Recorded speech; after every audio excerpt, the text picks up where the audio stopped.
Hi guys, I'm looking at a BASI lock today, B-A-S-I. This is the lock with the elephant symbol. I've only ever seen one of these in real life. This was one before today. It was a dimple that I was trying to pick for ages and couldn't manage it. 0 lift pins, what else did it have? 0 lift pins and stainless steel drivers. It was a nightmare. This one is just a 5-pin tumbler. Hang on. Works perfectly smoothly, as you can see. Hopefully we're going to get it open. Hopefully we're going to gut it. Hopefully. And see what it's made of. Okay, so I'm going to tension it with the old Z bar down the front there, because there's not much room to fit a tensioner, and I do like this method. Got a little click and a set of pin number 1. A little nudge, I think, of pin number 4.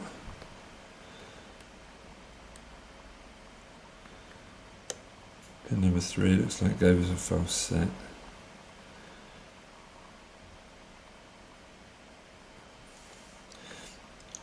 Little click on pin number 4, deeper into the false set. It may be pin number 2 that's going to get us out of this false set and get this lock open.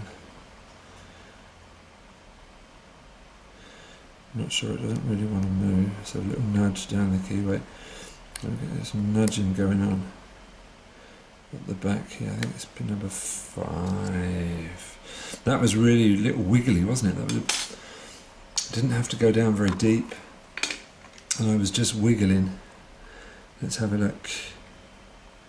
Yeah, pin number 2 is very high. Yeah, that's why it wasn't pin number 2 that opened up the lock, because it felt like it was binding, but it was actually set. Yeah, I guess it was the wiggling pin number 5 that got us open. So, all right, let's turn it round. Let's try and gut it, shall we? This could be quite comical, I think.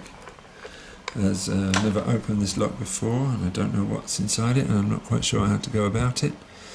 I'm going to try brute force and ignorance, as I usually do. It usually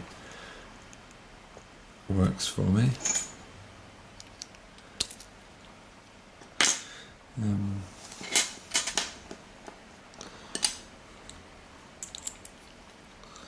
Let's see if we can get anything. Can't really get anything on it at this angle.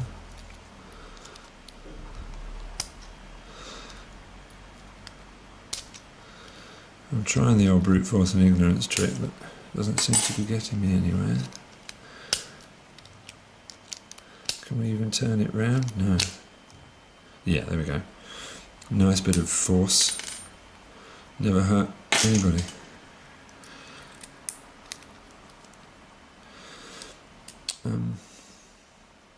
Alright. Can we manage it?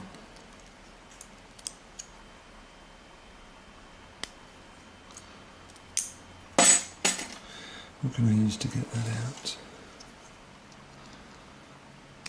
A pick, maybe?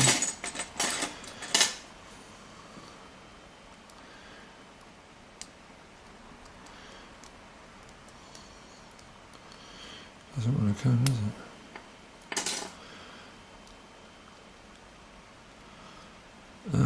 Is there another clip in the anti-snap? I don't think so. Doesn't look like it.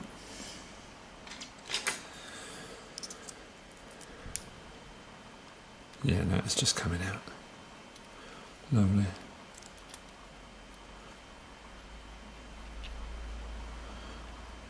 Okay, so let's just put that down on the table nice and gently. Just put that down on the table nice and gently. Let's move the camera and try and do some gutting.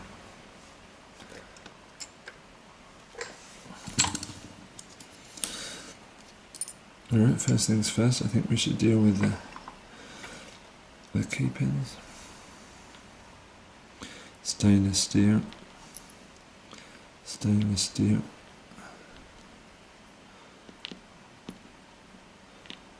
Yes, it's looking pretty similar to the dimple that I couldn't pick. Number 2 is kind of a torpedo. Number 4 as well, we'll get a closer look at that in a minute. Nice thick stainless steel pins. I really appreciate stainless steel pins. Okay. Let's go. Pin and shoot. Can we get it all the way in? No, we can't. Maybe we don't need to.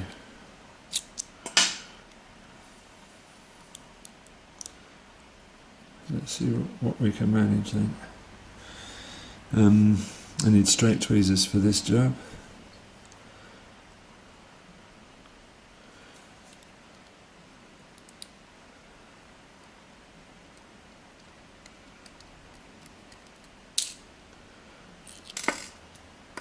We've got a standard driver in one.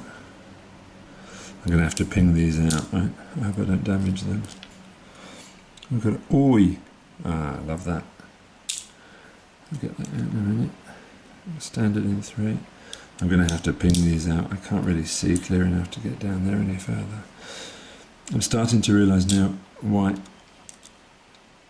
this lock was a bit tricky at the start. I'm not going to get the springs out. I don't think we need to. Eh? I think they're all going to be pretty standard.